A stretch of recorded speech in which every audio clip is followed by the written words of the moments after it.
Thank you, Madam President, and it's a privilege to be here. I think it's the first time I've ever spoken at the Oxford Union, so thank you for that. Also I should say to you that I'm appearing opposite one of my great friends in life, Damien Green, who is a very close friend, was on my team in the Shadow Home Office, and since he's the only person amongst the visiting speakers to have actually been wrongly arrested by the police, he's also, I guess, a partner in crime. And indeed, I have to say, given he's on that side, I think he's suffering from the Stockholm Syndrome tonight. Now, let me try and pick up some of the points that we are doing. Let's start with this RoboCop hypothesis first off, that somehow this is down, the problem that we are arguing about is down to one or two little individual errors. Look back over the last decade. You've had a period, we've had too many stories about cover-up and corruption, too many stories about malice and incompetence. And that's not down to just one or two individuals. It's not just a single rotten apple in the barrel. And I'll elaborate that in a second. And it's also rather dubious, really, to make the comparison with a Soviet state or a fascist state. Nobody here is saying we live in a police state. That is a nonsense argument. If you want to make a comparison, make it with Germany, where I would not support this motion, or Denmark, or Sweden, or Norway. That's the comparison of a civilized state, not the alternative that's being offered. Now, some decades ago, Sir Robert Mark, the Commissioner of Metropolitan Police, famously said that the definition of a good police force is one that catches more crooks than it employs. Now, he famously did disband a number of crime squads and so on, and there was clear corruption at that point in time. The question today is, has the police force solved the endemic problem it had then? And I'd say to you, the answer is no. We've had various investigations, 17, I think, Operation Zloty, Operation Tiberius, and a number of others, into corruption in the police force. What do they find? They found that organised gangs in London could easily infiltrate the Met. The Adams gang, the David Hunt gang, infiltrated the Met at the drop of a hat. There, a quote from the report. And since the David Hunt gang is still there, and he's still out of prison, I assume it's still going on. And they went on to say that they thought something of the order of 2,000 officers were on the take. 2,000 officers were committing crimes, theft, false creation of evidence or manufacturing of evidence, getting criminals off or helping them to get off. So this is not a small thing we're talking about here. This is not a human weakness in one or two places. It's a major problem in our system. And the first proposer made the argument, well, you know, the problem here is that the police are unable to solve the problem. He's right. If you are in the uniformed forces, your first thought, most of the time, if you're in a bar fight or in a street or dealing with a riot, is looking after the guy next to you. Unfortunately, we get the same reflex when that person is also under investigation for committing a crime.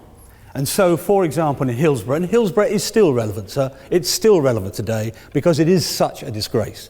In Hillsborough, 164 policemen changed their evidence to tell lies. That's what happened in our police force that we are supposed to have confidence in.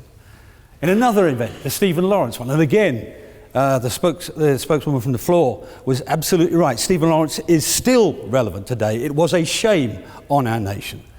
And the Stephen Lawrence case, the Ellison report into it pointed out that a whole truckload of evidence had been shredded by the Metropolitan Police. So corruption, cover-up, incompetence, sometimes malice.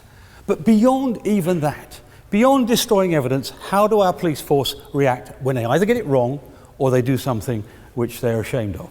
Hillsborough, of course, they try to blame it on the fans. In the Stephen Lawrence case, they actively set their police spies to try to find evidence to stain the Lawrence's character, to try to destroy the character of the parents of the victim. That is a disgrace. In the Jean-Charles de Menezes case, you remember the young man who was shot in the aftermath of the terrorist event in London in 2005. What was the reaction of the police when they knew they got it wrong? They told the press that this man was a drug addict and an illegal immigrant. They even intimated that he was a rapist. The Forest Gate raid, you may not remember that. That was an error that the counter-terrorism police did, and they broke into the wrong house and they accidentally shot one of the inhabitants of the house. What do we hear next in the newspapers? Oh, they'd found child pornography.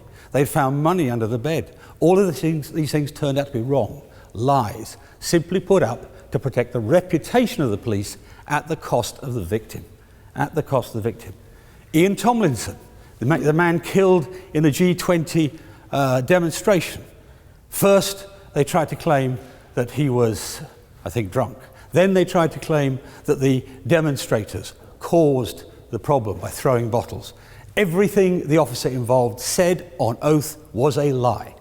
That's the sort of problem that I want us to address today. This is unforgivable. I don't care if you want to compare it to the Slovak police. This, in a civilized society, is unforgivable. And it hasn't gone away. Look even at modern times. Look at the disgraceful response to the Savile offences that were ignored for decades by the British police. But then they were found out. Then it came out that they'd not done their job properly. What's the reaction? Well, the reaction is not to get better at their job. It's to try to manage the press with things like a helicopter from the BBC over Cliff Richard's house while it searched before he even knew that he was suspected of anything. That's not justice. And we are talking about the agency that we charge with upholding justice in our country today. And these problems haven't stopped. They're not over. Hillsborough, Jean Charlemagne says, they're in the past. But even as we stand here today, or sit here today, we have got the problems of the Rotherham children who were abused, and it was ignored year in, year out for reasons, I guess, of political correctness. It is simply not the case that our police are meeting the standards we require of them. The standard is not just about turning up if you make a 999 call, and clearly, sir, you never have, because they very often don't turn up after a 999 call. But what they are is about upholding standards of justice, and I'm afraid in that they have failed. I beg to propose the motion.